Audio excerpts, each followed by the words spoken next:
Es Radio. Bueno, tenemos con nosotros a Javier Ortega. Bienvenido.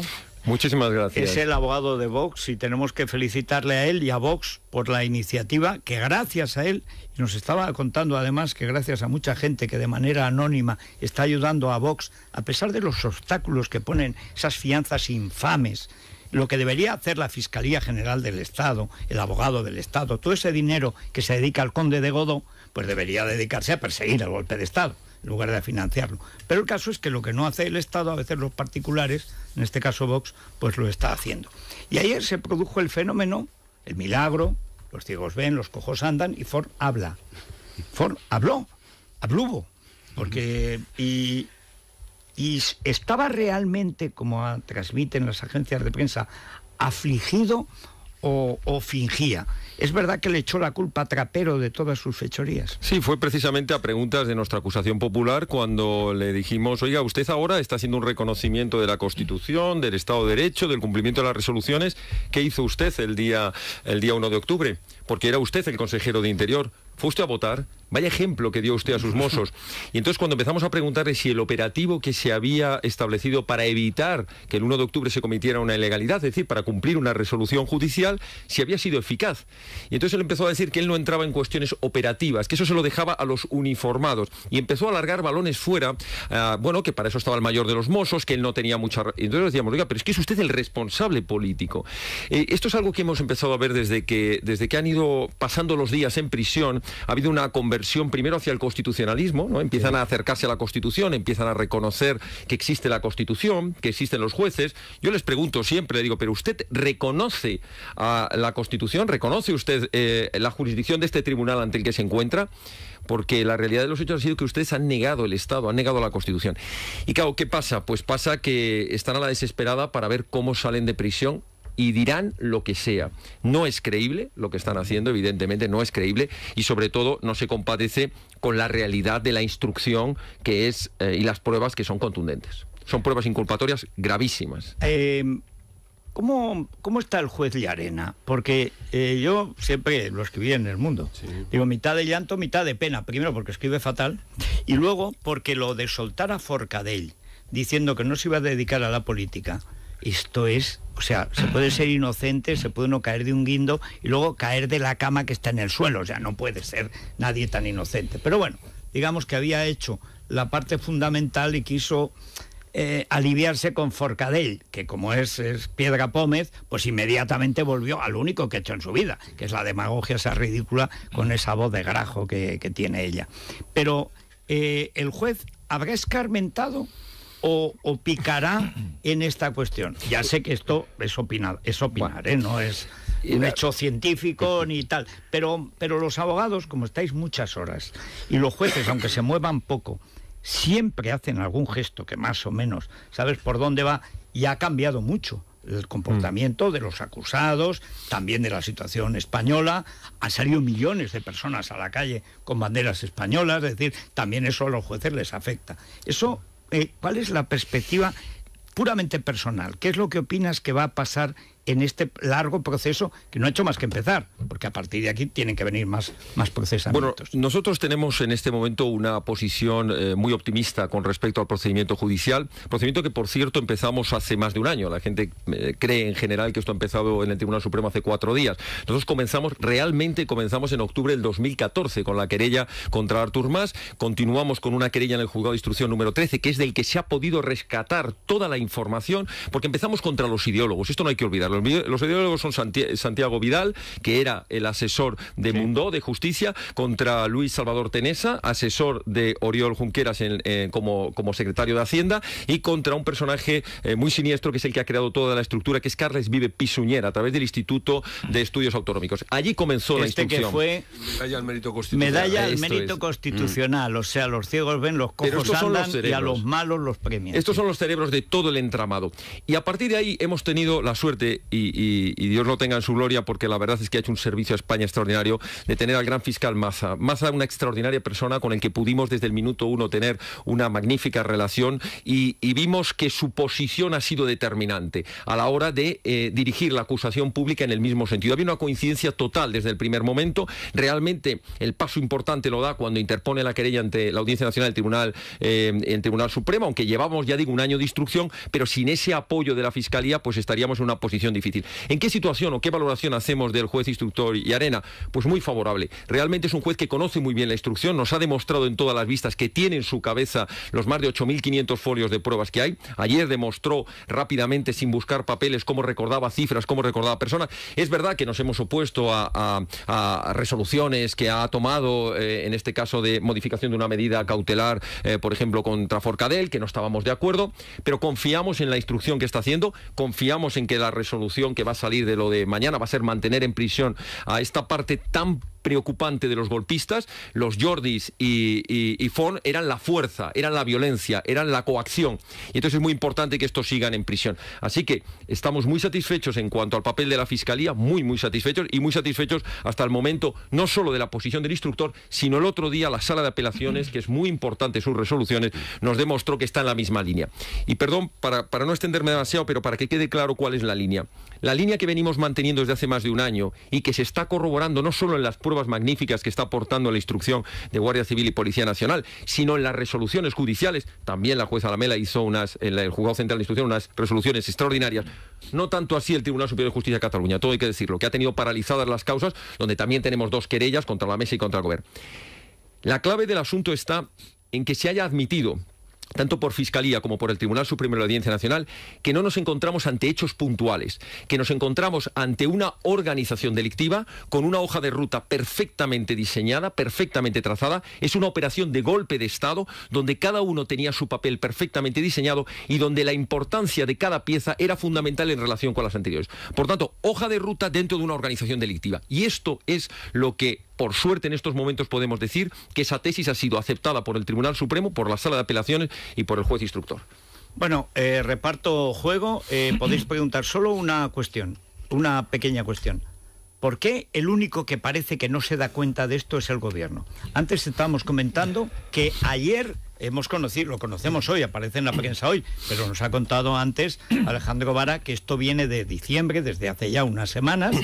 Ha desbloqueado todos los fondos para el aparato de propaganda separatista, que es esencial en un golpe de Estado. Lo primero que se hizo en el 23F fue incautarse del Alcázar, cerrar el Alcázar, que tenía ya impresa Triunfa el golpe, que además estaba la portada hecha. Lo primero que hicieron fue ir al Alcázar, cerrar el Alcázar e incautarse de la... ¿Cómo es posible que ya con este proceso, con los jueces comprometidos, con el Supremo, con la Audiencia Nacional, con el enorme respaldo popular que hay a la actuación contra el golpismo en Cataluña, con la propia sublevación popular en Cataluña de más de la mitad de la población que está abiertamente en contra, con 2 manifestaciones, cada una de 1 millón de personas con banderas nacionales en Barcelona, que sin embargo el Gobierno parece que es el único que no se quiere enterar de que estamos ante una organización perfectamente, bueno, tan organizada que es la Generalidad de Cataluña. Si es que no se distingue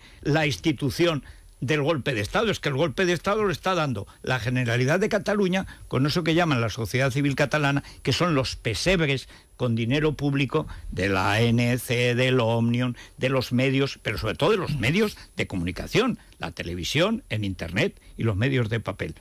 Pues... ¿Qué patología tiene este gobierno que primero proclama, no tiene más remedio, el 155, y luego resulta que no lo aplica? Pues totalmente de acuerdo. Es decir, aquí, frente a un golpe de Estado institucional hecho desde la Generalidad de Cataluña, han respondido hasta ahora el Poder Judicial, jueces y fiscales, ha respondido el pueblo español, una vez más en las calles, poniendo su bandera en los balcones, saliendo a las manifestaciones, a las plazas, como las miles de manifestaciones que se convocaron en todos los pueblos y plazas por la Fundación de Naes, saliendo a Barcelona, saliendo a Madrid. pero quien no ha dado la cara ha sido el gobierno. El gobierno ha estado retrasando, llevamos más de 2 años y nosotros presentamos por escrito por el derecho de petición ante el gobierno, ante Moncloa, y presentamos en el Senado la petición de que se aplicase la Constitución, la garantía constitucional que viene en el artículo 155, que no es otra cosa que la copia de la garantía constitucional de la ley fundamental de Bonn, garantizar esto, los derechos fundamentales y los derechos de todos los españoles. ¿Quién no ha dado la cara? ¿Quién no ha respondido? El gobierno de la nación. Ha aplicado tarde y mal el artículo 155,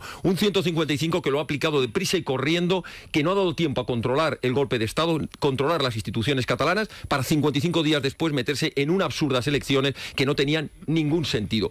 El gobierno ha actuado por cobardía absoluta, por no ponerle cara, y los 2 temas fundamentales que no podemos olvidar. No ha querido controlar, primero, los medios de comunicación en Cataluña, que están haciendo un daño terrorífico durante años de adoctrinamiento y de odio, y segundo, no ha querido controlar la educación, donde se sigue adoctrinando a los jóvenes en Cataluña, y donde todavía no ha garantizado el gobierno, todavía no ha garantizado que cualquier niño español pueda estudiar en español en cualquier punto de España. Es decir, la desafección, el absoluto abandono de sus funciones por parte del gobierno de la nación es palmaria. Nosotros lo hemos denunciado por activa y por pasiva en nuestro papel político. Ahora, evidentemente, yo espero que el pueblo español sepa responderles en los en las elecciones próximas, dándoles un verdadero voto de castigo. Porque el gobierno de la nación, al margen del partido que lo ostente, tiene como deber fundamental defender a la nación. Y ante este golpe de Estado, el gobierno ha mirado para otro lado. Y no nos olvidemos, hemos tenido al primer español con nosotros. Nos hemos sentido identificados con Su Majestad el Rey en aquel discurso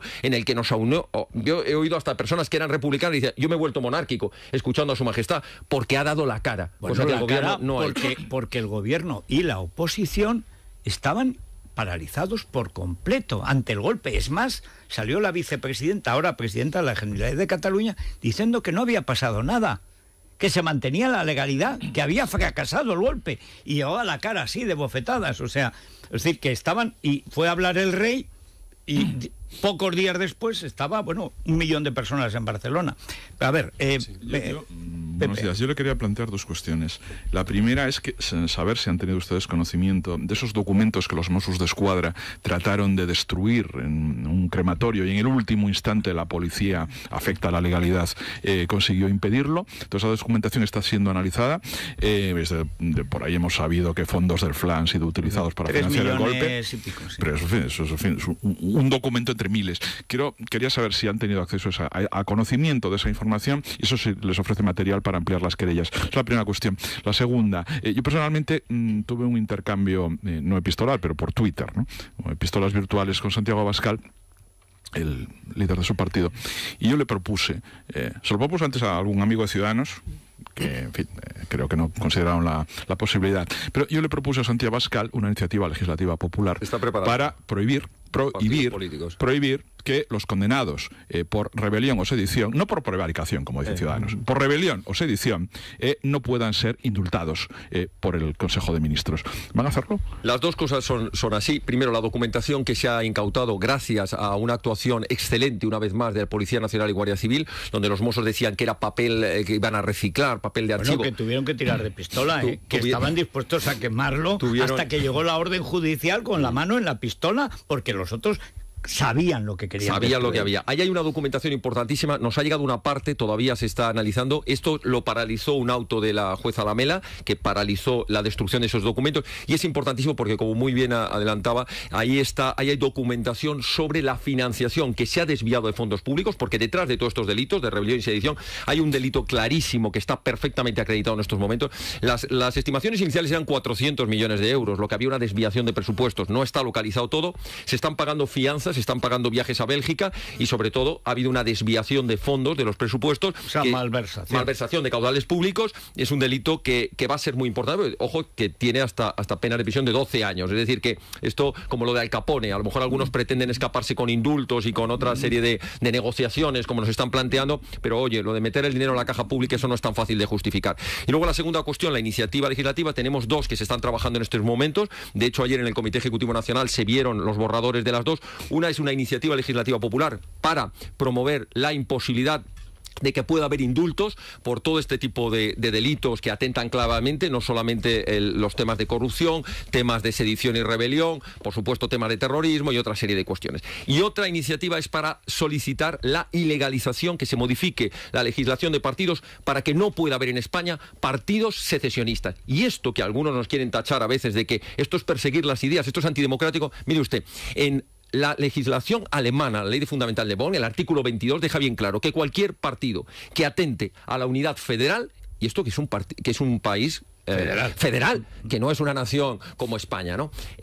Será un partido ilegal. Y lo tiene la portuguesa, incluso cualquier partido que se presente a las elecciones que no tenga como finalidad el interés general de Portugal será ilegal. Y aquí tenemos que estar no solo soportando, sino financiando desde el Estado a partidos cuyo único objetivo es entrar a instituciones y destruirlo. Por tanto, esas dos iniciativas legislativas, que las estamos estudiando los borradores, las vamos a poner en marcha. Ilegalización de partidos secesionistas y imposibilidad de que haya indultos para los golpistas, para los corruptos. Solo un elemento añadido, Macron, ahora Paco y Alejandro, pero Macron recientemente dijo que él estaba pensando en Francia, que iba a proponer una modificación, igual que en Alemania, pensando en el caso de Córcega. Dice que él como presidente de la República, no va a tolerar que se disuelva la República. Y que estaba pensando en una reforma legal precisamente para impedir que partidos abiertamente separatistas, en muchos casos violentos, terroristas, discriminatorios, porque discriminan también por razones lingüísticas, y esto está todo inventado, a ciudadanos franceses en zonas de Francia, no puedan ser legales y recibir fondos públicos. Creo que lo primero, lo de los fondos públicos, es mucho más rápido porque es una reforma puramente técnica, y luego irían ya a la cuestión fundamental, que afecta, digamos, al núcleo de libertades cívicas. Pero después del triunfo de los separatistas en Córcega, en lugar de decir voy a dialogar, lo que dijo es voy a tratar de poner la legislación alemana en Francia. O sea que, en fin, Paco. Sí, bueno, yo quiero subrayar que muchas veces cuando se cuestiona la actividad de las acusaciones particulares, en este caso yo creo que el proceso de investigación a toda la financiación del independentismo no hubiera sido posible sin la acusación privada que han ejercido popular, que han ejercido, y me parece ha sido primordial, luego se ha incorporado la Fiscalía, etcétera, etcétera, porque desde que el juez Vidal en su momento se fue de la lengua y contó todo el procedimiento que estaba, que lo estamos viviendo, que era en los mismos términos que él contaba, es decir, todo estaba preparado, todo estaba organizado, nada se hizo, se intentó echar tierra, pero eso estaba claro y todo estaba puesto de manifiesto. Pero a mí me gustaría detenerme sobre el llamado, que podemos llamar brazo civil del golpe, que son ANC y Òmnium Cultural, ¿no?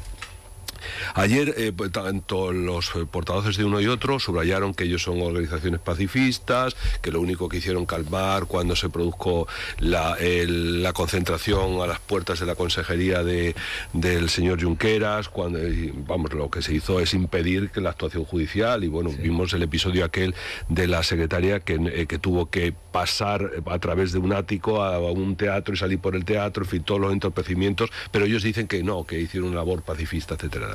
Y ellos dicen además que se financian con fondos privados, que no tienen independencia de la administración. A mí me gustaría saber un poco si están investigando la financiación de estos grupos, el comportamiento de estos grupos, que yo creo que han sido claves en todo el procedimiento como brazo civil del golpe.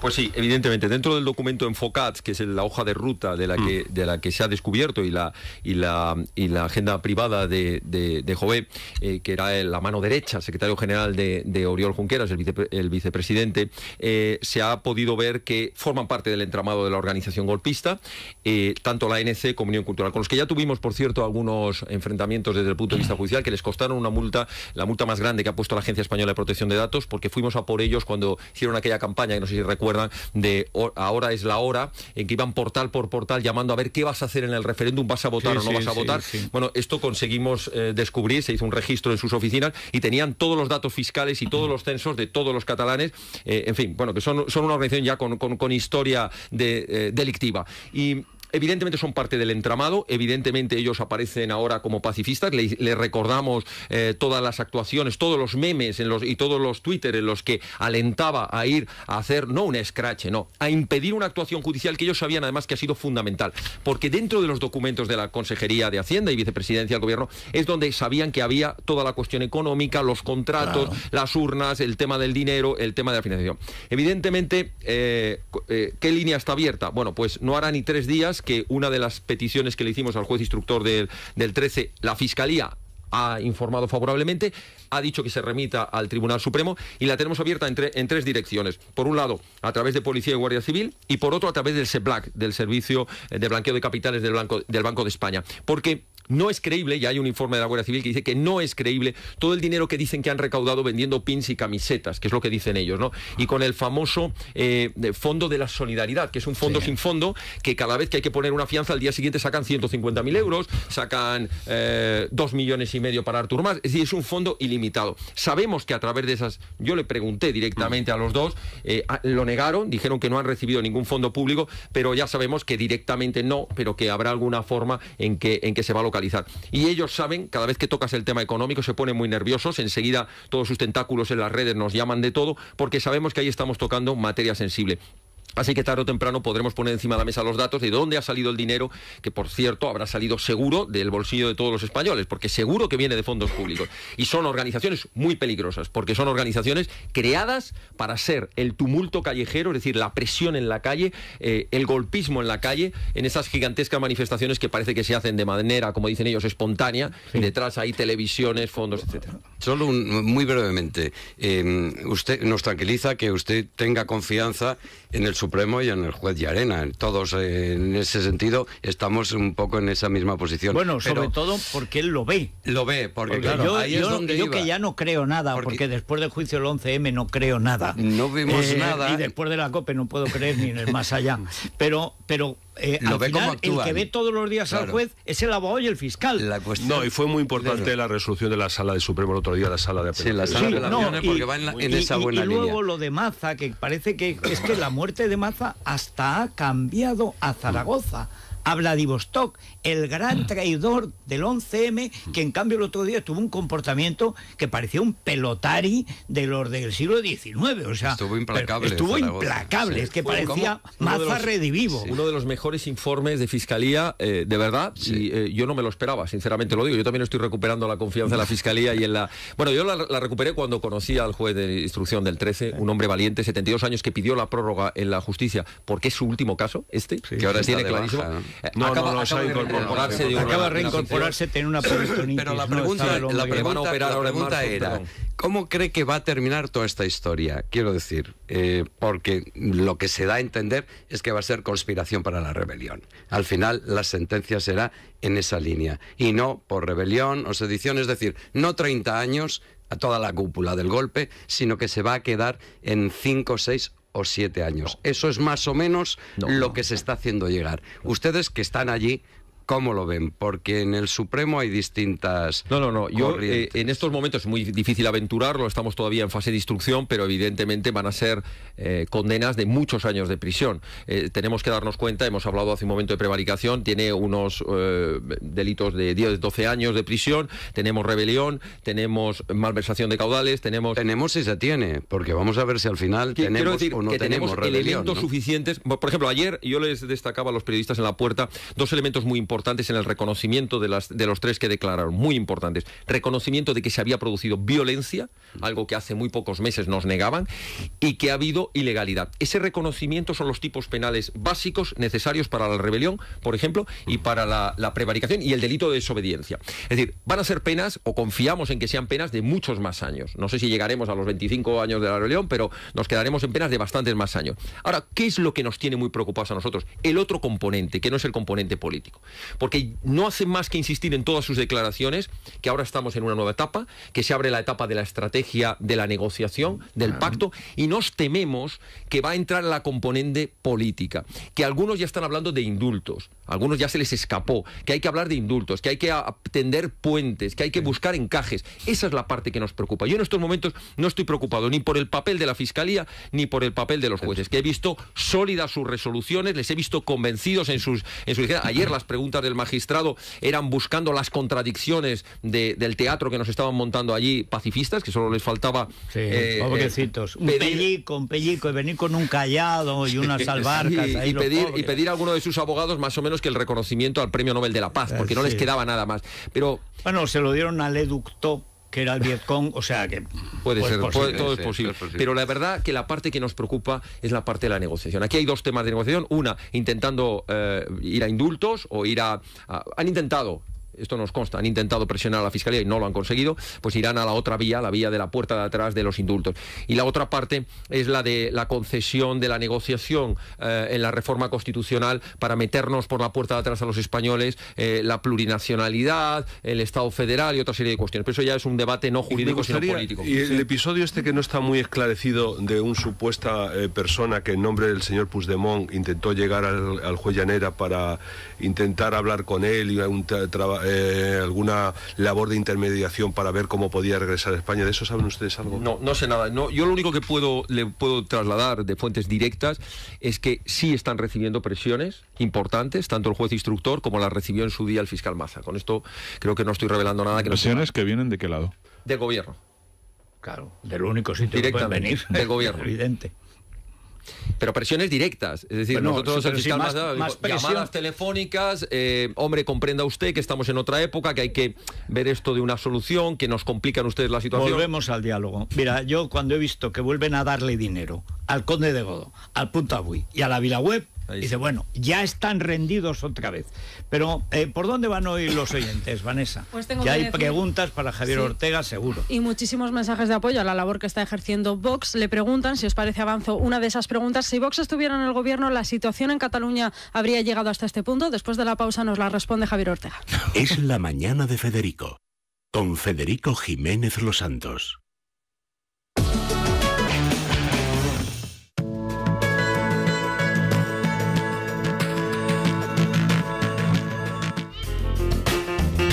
Es la mañana de Federico, con Federico Jiménez Los Santos.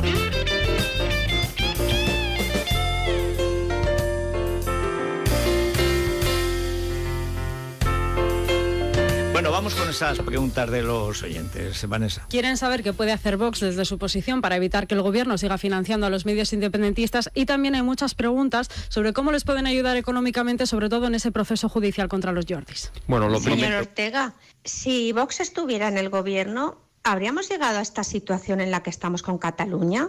Por otro lado, ¿la aplicación del 155 se habría tomado en serio? ¿Habría sido esta aplicación tan light? Preguntar a el abogado de Vox dónde se puede aportar dinero para colaborar con los gastos de los juicios contra los golpistas. Quisiera saber qué iniciativa se puede hacer para que se pueda estudiar en español en toda la escuela, en toda España. ¿Cómo va el tema de colaborar con la plataforma, por ejemplo, Hablemos Español? ¿Qué se puede hacer? Javier, ¿cómo podríamos presionar al gobierno para que cerrara el grifo a todos los medios golpistas? Varias cuestiones. Bueno, yo creo que, muy rápidamente, lo primero que nosotros haríamos en la hipótesis de haber estado en el gobierno es haber actuado como gobierno, es decir, haber aplicado la Constitución y el artículo 155 2 años antes. Por supuesto, haber retirado inmediatamente las competencias de seguridad. Los Mossos de Escuadra no pueden estar bajo gobiernos con deslealtad hacia España, y, por supuesto, recuperar la competencia de educación, porque no se puede estar adoctrinando en el odio durante años y años. ¿Cómo ayudarnos? Pues lo hacemos siempre que nos ponen una querella. Sacamos nuestra una fianza, sacamos nuestra petición de ayuda, pueden entrar en la página web, allí verán que de la manera más transparente, que por cierto, somos un partido que audita las cuentas, que no tenemos problemas con el Tribunal de Cuentas, de absoluta transparencia, y que además la publicamos en la web. Pueden ustedes entrar y pueden verlo allí. Es un hecho milagroso, casi navideño, seréis el único. Porque a todos, hasta los pobres, siempre hay algún problema con el Tribunal de Cuentas que te enteras 2 años después, bien, es verdad. Pues nosotros hacemos esto, publicamos nuestras cuentas, las llevamos sin tener obligación auditadas, porque al no recibir subvenciones públicas, somos el único partido que no queremos subvenciones públicas y que además promovemos que se termine con la subvención a los partidos políticos. El que quiera dedicarse a la política, que haga como nosotros, que dedique su tiempo y su dinero a la causa de los ideales que defienda.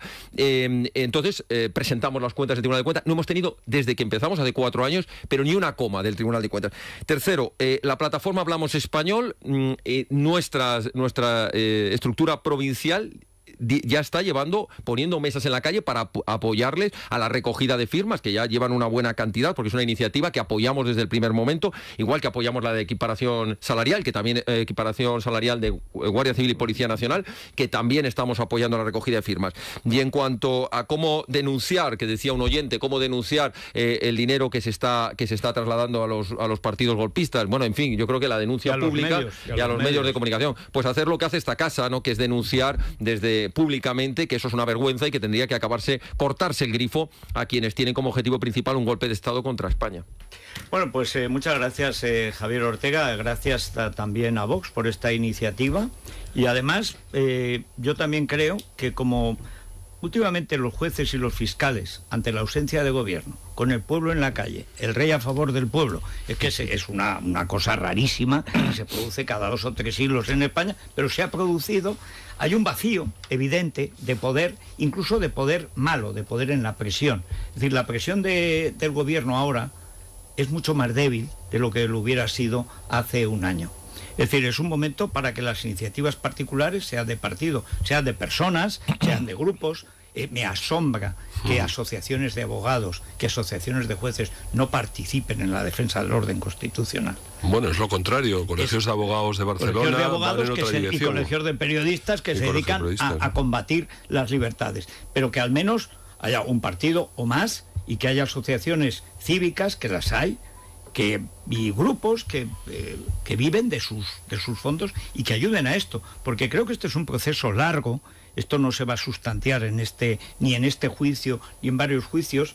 Lo mismo que la implantación del golpismo en Cataluña ha sido 38 años, se van a cumplir ha sido muchos años. Desmontar el golpe llevará muchos años.